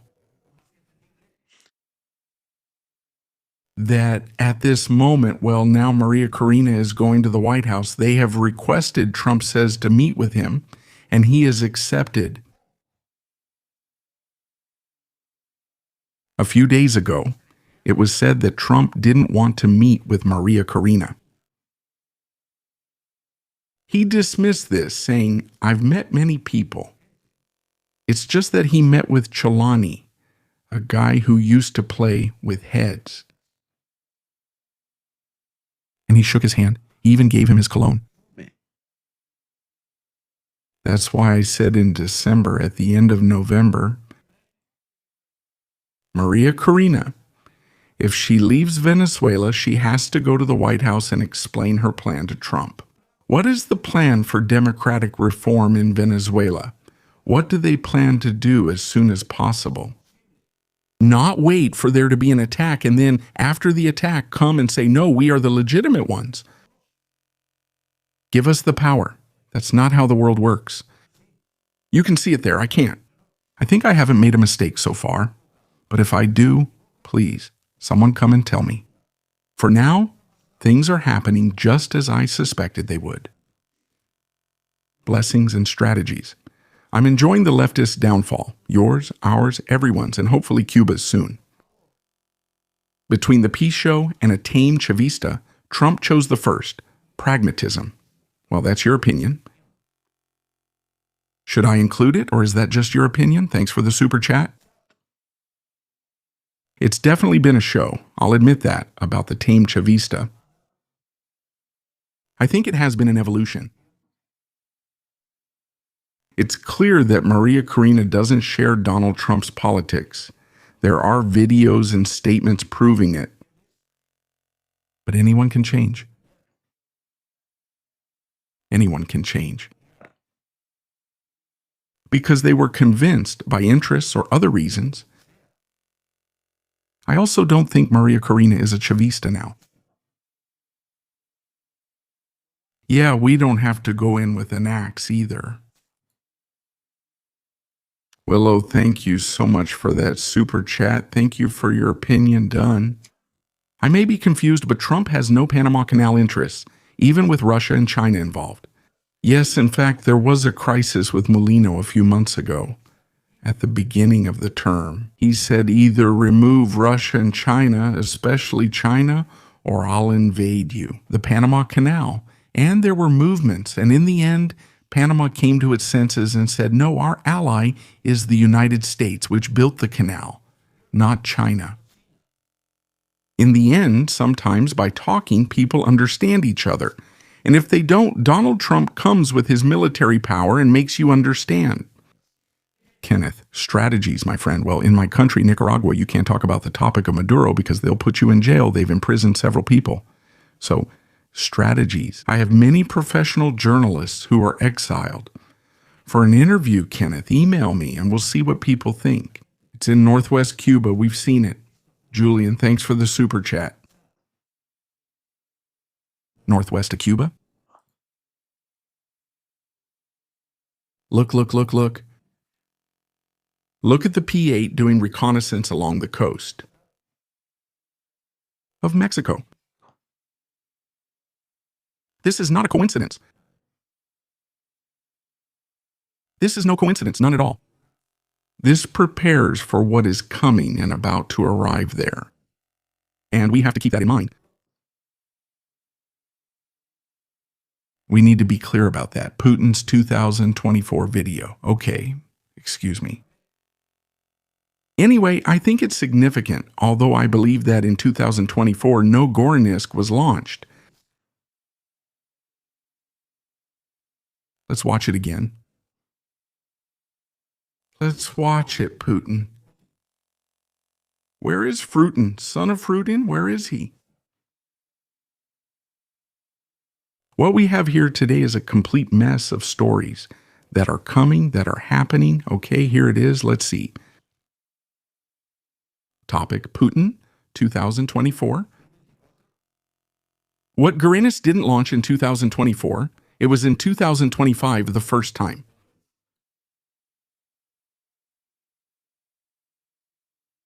Ah, 2024, that's right, it's there. It says it up there, 2024. 24. And down below too, that's true, huh? Well, anyway. This is important, right? It's also important that it's being launched right next to the border with Poland. Could we see or could we understand that at some point it could be considered a no-fly or no-go zone? To the west of Ukraine, that is, from the Lviv area toward the border. NATO planes patrol for protection, since if a missile is launched, how can you be sure it's headed to Ukraine and not Poland? It's a very, very, very dangerous issue. All right, we were looking at the Super Chats topic. We were talking a bit here about the situation, which obviously, it's not good. It's a bad situation. And Donald Trump is making statements. He's saying things. He's commenting on things. By the way, this is super funny. Marco hands him a sheet one way or another. You guys are going to do very well, I think, really very well. Marco gave me a note. Come back to Chevron. Do you want? Marco? He laughs. Let's see. Is it a private note? Yes? Huh? It's a private note. Boss? Go ahead and discuss. I'm returning to Chevron. Thanks, Marco. It's great how well he gets along with Marco, but he has nothing to do with J.D. Baines. It's like he's his son. Look at that, huh? All right. Thank you. You'll make it back one way or the other. You're all going to do very well, I think. Really very well. Marco just gave me a note. Go back to Chevron. They want to discuss something. Go ahead. I'm going back to Chevron. Marco laughs. He says, but come on. I'm passing you a note. Thank you, Marco. Go ahead. Is there a question, Mr. President? Hey, there's a detail I really like. I move my camera here again. Now in the middle. I'm always moving from one place to another. Notice the glasses that are covered. The water glasses are covered. I guess it's good, obviously, for hygiene, but also as a safety measure, in case something could happen. This gesture caught my attention. Yes, go ahead, Marco. What are you saying here? Mark, you can update us on operations on the ground and with the appropriate approvals, what you might be able to achieve in the next 12 to 18 months. Give us a little view from the ground. You bet, you bet. So today Chevron has Dice. Dice, give us a little bit of a topic. The tema. About operations in the coming months. What's going to happen? 3,000 in 4 different joint ventures in Venezuela. Today, and over the past 5 to 7 years, they've taken production from... No, it's been great. And James David Vance, who was there. And well, it's been great. The relationship he has with Marco is nothing like the one he has with JD. Not even close. Not even close. There was another hilarious moment in this story. Pay attention to what you're about to see now. Pay attention to this. They were all gathered together, all together, and this happened. It's important to recognize Donald Trump's personality and observe it. I have to see this. Si te tengo que ver esto. Wow, he's looking at the ballroom. I mean, the renovation that's being done at the White House. He's looking at it and says, wow. He says, what a view. This is the door to the ballroom. He says, this is the ballroom door. Of Chevron. It's an unusual moment to see. He says it's an odd time to see it. But I thought we could do it anyway. If the fake news wants to come back and check, they can, but you. He says, yes, if the fake news channels want to go and take a look, you can go. See, a very big foundation that's moving. We're ahead of schedule on he says. A big something, apparently for the construction of the ballroom. It was moving at that moment, and Trump went to see it. Ballroom and under budget. He says, wait a moment, I like this one. This one needs to be made into a meme. This one needs to be made into a meme for strategy covers. I like this one. Wait a second. Wait a moment. I'm in charge here. I'm going to get up to see how the renovation of my house is going. What's up? It's incredible when you see Donaldo Trump with this story. It's incredible and it's amazing. Family, we're live now with 21,000 viewers. please leave your likes. They're super important because now we're really getting into the topic, the top topic of the channel. We're done with the nonsense, videos about Chavistas and all that stuff, and now let's take a look at this. Let's take a look at this. Sorry about the music. This is an entrance to Fuerte Tiuna attacked by the United States. We see a four-wheeled tank, a light armored vehicle on wheels. With bullet impacts, it seems to have been damaged. We see some trucks, or a truck that has also been damaged. We see the entrance. We could geolocate it, but the detail of all this is not the video itself, but rather that this video serves as an introduction, obviously, to something much more important. That night, while the world was debating whether the United States had used a drone to destroy a drug settlement on the coast of Venezuela, an operation that was even bigger, more important, and more significant was being carried out or was already underway. To capture Nicolas Maduro? There's been a lot of talk. It's been said that there was the deactivation of the anti-aircraft systems. From the inside, that there was total betrayal, that the personnel were not at their posts, that people were not paying attention to communications, that the number of guards was not enough to protect Nicolas Maduro, that it would have been impossible to do it without help from inside Venezuela, that there was a betrayal, that this attack was launched by surprise when no one expected it. There's been a lot of talk, and a few days have passed since the 3rd until now. And we're still analyzing, still processing what it meant, obviously. The blow? The blow of the night of Maduro's capture, a night that left Venezuela and the world speechless. Even I couldn't believe it that night until I learned they had gone after Maduro on that show with 1.5 million people. I thought they had gone to Fuerte Tiuna to take out the command center of the Bolivarian armed forces, destroy the CODI, which is the air defense center, and from there start launching operations all over Venezuela until they captured the leaders, the regime. What I never thought was that a Delta team would infiltrate Fuerte Tiuna to take Nicolas Maduro out and bring him to court, the United States of America. But in any case, we need to analyze how things happened and occurred.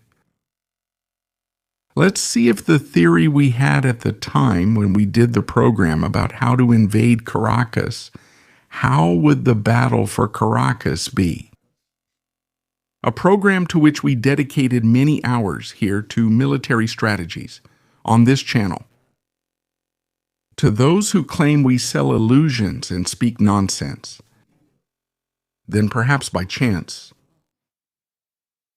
things happen and keep happening. And maybe it's coincidence or maybe it's destiny. But we're all in, all in. On that day, from that show, The Battle for Caracas, we discussed the site plan for infiltrating Venezuela. No. We were making a map, a very detailed map. In fact, I think one of the most detailed ones that has ever been seen. In which, in this whole mosaic of colors, icons, symbols, you could see things. Things many people might not have noticed. It was interesting because all of this that we were gathering for months in a very short period of time, practically since September, when the whole crisis began, when this whole story started. Yep. We could already think, or we could imagine, where things were going to come from. In the topography analyses that I conducted, I looked at which places, where the radars were located, and what their range was. Up to what point and from which locations? Were there radar blind spots that made it possible to enter Caracas? In the end, we started finding out what happened that night. The night of the story, the night when the world went crazy over what happened with Maduro. All right, we're going to do it again. Now we're going to explain step by step what happened that night so people understand why the S-300 system didn't work, why no planes were shot down, and why the BUK systems were all or almost all destroyed. Why didn't the air defense work? And why didn't the ground units with anti-aircraft missiles have enough capability to shoot down or stop the attack? We're ready. Let's do it. January 3, 2026. I could have recorded it. I could have drawn it, but I like doing it with you live.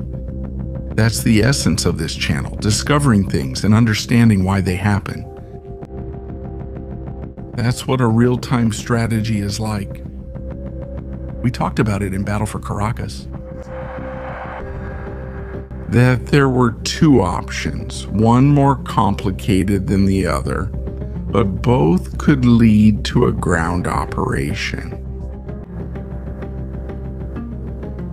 First, someone would have to use the defensive systems of La Guaira to be able to enter the interior of Caracas from the northwest area.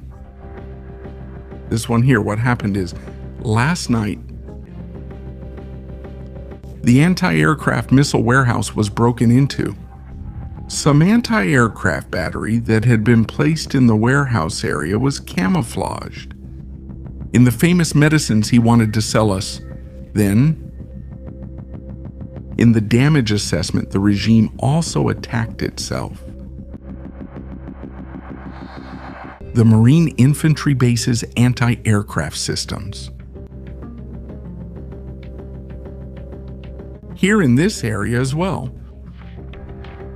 An attack was launched to surprise, to mislead, but at the same time. Option B, the one we mentioned, they can enter from this area up here, crossing this mountain, to then invade the city. It wasn't used at first, at least not at the entrance. Of course. The Battle for Caracas program was a scenario in which they wanted to invade the city and control it. At no point did it mention entering Fuerte Tiuna, capturing Nicolás Maduro, and leaving. But there are details that combine the information we gave that day with what actually happened in the south. We talked about the mountains of Miranda being a cover, a shield for any incursion, a place that's hard to move through, hard to pilot, at different altitudes with different obstacles that planes and helicopters would face along the way. But we were talking about an area that was suitable, something that would make sense, to leave the Caracas area and come down here to Hirote. In this area, we even measured the runway and calculated the logistical needs for a possible invasion by the United States of America. In Hirote, the regime had also installed anti-aircraft defense systems. Knowing and being aware of the same things we had already studied, not that we explained it to them, they have advisors who must have told them, hey, your weak point is Hirote. The United States wiped out the coastal anti-aircraft defenses in this area, and with helicopters, they came in at low altitude. They passed through some places and headed toward this area. From here, they avoided Guatines. Do you remember what we were saying? The only problem in this story, and the regime knows it well, is that to enter Caracas, you have to go through Guatire. And here you can set up a defensive system in the Guatire Valley that turns it into a kind of Hanoi, entering the city of missiles without getting shot down. This was the biggest difficulty in this story, but the only possible way, except for what we explained that night, moving away from Guatire, heading south. Entering through this ridge that we see over here, and heading toward Caracas. Entering through a back area, avoiding Guatire and avoiding that place. Of course, I in that anticipation. I would enter Caracas from this area, from here, through this area, since we didn't know it would be heavily guarded. Tiuna, the Delta helicopters, the 160 SOAR, the Nike stalkers, followed the mountain range. This mountain we see here, this valley hidden down here, uninhabited with no one waiting. All of this surrounds the southern part of the city of Caracas, passing through all these places. In fact, now the regime, according to the latest information I've received, is going from town to town, village to village, checking mobile phones to see if anyone recorded the route the Americans used to destroy Fuerte Tiuna. That's where the story of the volcano comes in. This place. Here in the volcano area, in the highlands, there is a communication center. It is destroyed. The communication center is destroyed so that communications between the regime, the army, and the entire defense system go blank. Does it end with what we see here, what you're seeing here? If this antenna is destroyed, this whole communication system and blackout, the largest communication center on the volcano destroyed. Meanwhile, the helicopters from the United States of America are guided along this route we see here, hidden behind Fuerte Tiuna. And here is the moment when they turn, taking this route. When the radars had already been destroyed, when the bug systems that were in the capital had been destroyed in La Carlota and in other places in Fuerte Tiuna, among others, had been destroyed. And they entered the bunker area. To the famous bunker area where Nicolas Maduro is taken, they land in this area. The destruction of the units with the insignia also takes place, where their warehouse, the barracks, and all those people are destroyed. They are wiped out, the people who are on guard, and this area, the operations area, is isolated. They come in, unload quickly, as we've seen with the oil tanker, take out the very important person, which is Maduro and his wife, and put them back on the L. Now the question is, after all the commotion, do they leave through the same route, or in this case, do they actually leave the building? Following the same line we're talking about, and going out through the area toward the sea, directly through here. That's one of the unknowns that's still being debated. There's still debate about it. They could have used the same area that was used, but we also have to be aware of something. Anti-aircraft defense systems were destroyed south of Caracas.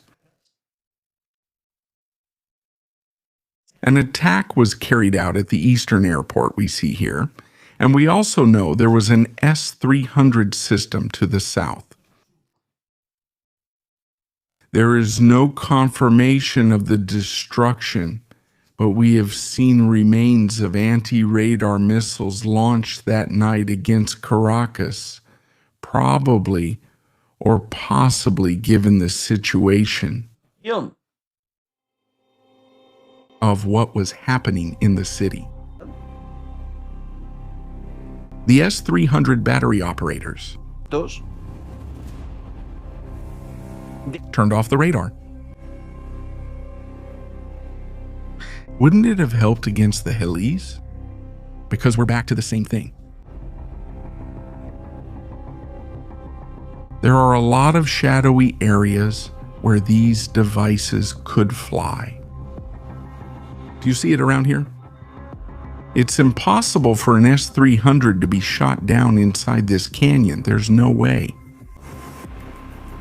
And against the targets that could do something. They were being jammed by the F-18S with electronic warfare. Using electronic warfare aircraft and technology that blinded them. And in that situation, it's better to turn off the radar and save the battery than to lose it. Unable to shoot anyone down. Maybe that's what happened. The Buki systems were at La Carlota. They were attacked with HART missiles and also with drones. Yes. In fact, in the damage assessment over the weeks, there were 2 Buki batteries here. And precisely in the places where they had been, 2 drones fell that didn't hit anything. The United States also launched drone attacks, inexpensively targeting possible locations where the air defense systems were. That's why, in the capital, which they had thoroughly mapped out, and where the regime had been showing the location of the defense systems, they didn't have any chance at all. Then comes the issue of the acronyms. There were launches, yes, a few were launched, very few, considering how many there were throughout the city, but remembering is a mission. In the middle of the night, this whole area was left in darkness, and it was practically impossible to see. Among the buildings where the operation was taking place, people, those from the organizations, saw explosions. This is what they saw. In the buildings, that's what they saw. Yes. Dude, they're gonna hit me with that shit. Dude, my heart is racing. My heart is racing. Aren't they military? Imagine the soldier. After months of pressure, of hearing they're coming, they're here, soldiers who start to hear this sound.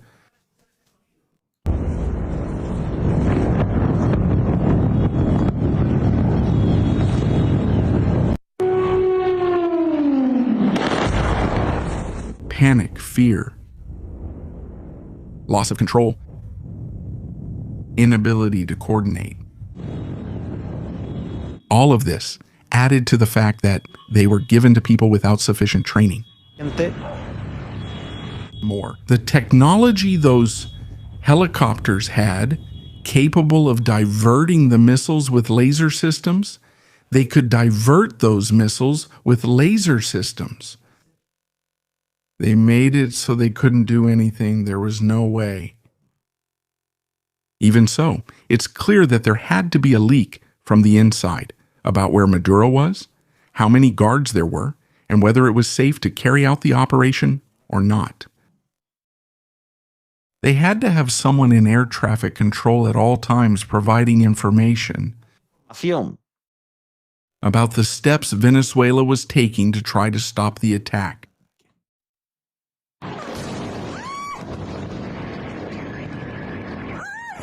That's right, distraction, panic, fear, a clear message. Since January 3rd, everything has changed in Venezuela. Maduro's clothes were changed 3 times. With this, I think it's pretty clear that it wasn't easy for anyone that night, not for the regime, not for Maduro, and obviously not for the Americans either. A very risky operation. There were fights, we saw there were fights, we heard the fights. So everything that's being said now should be taken with caution. With a lot of caution. But it was a plan that had been measured for weeks, months. A lot of preparation, all the objectives covered. The ones needed to get Maduro's family out. We are live right now on Military Strategies. Thank you very much for being live with us, telling and seeing what happened. The night when fear was lost. And when Venezuela discovered that the revolution is not a revolution, and that they are more alone than ever, the great night. Let's see what's happening in the world now. What's going on? By the way, we hope that Gladys Aurora Lopez from Honduras is doing well. Did she suffer an attack? I think you've all seen the video, and it's impressive. I'm obviously not going to show it. But you must be very careful with all this. They're there. They're going to look for any opportunity to come back. The regime hasn't left. They're still in charge, but they're under control. Many families await the political prisoners' release. To be released. This image is also iconic.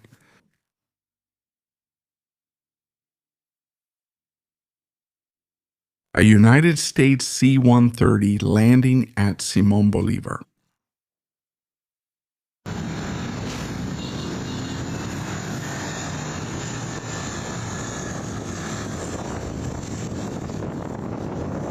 It belongs to a private company, but it's one of the few C-130S in the world that can be used privately.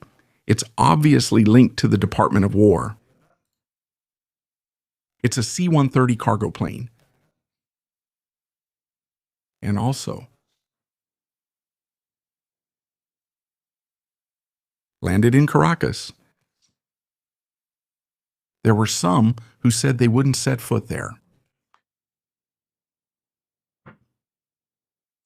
According to estimates, at least 217 dead in Iran. Let's see if Donald Trump thinks that number is right. Or if it doesn't seem right to Donald Trump. We'll have to see. Let's find out.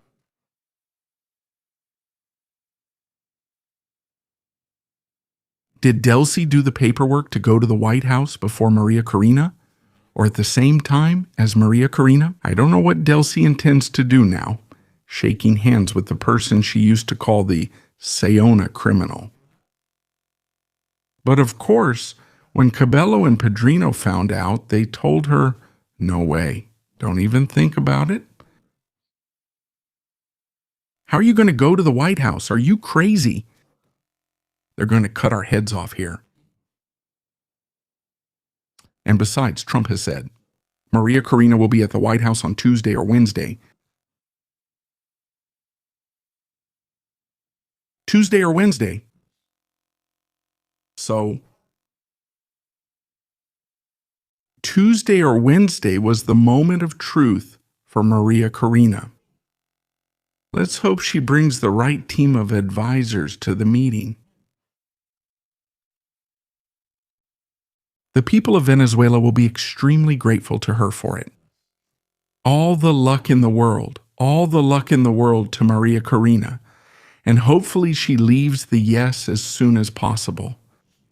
We don't want her there, nobody wants her there, but we're not going to sugarcoat this either. Some media outlets that once criticized Del now praise her.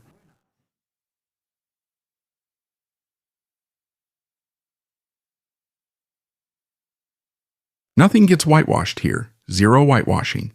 If you want that, go to the supermarket. Toothpaste so they can clean their mouths well and, by the way, whiten their teeth.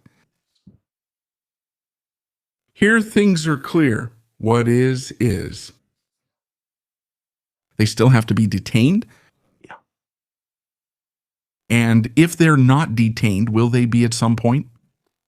There are too many crimes. How is downtown Tehran right now? Feminists are silent, except in Iran. Iranian women are not silent tonight. The sirens. Montero, yes.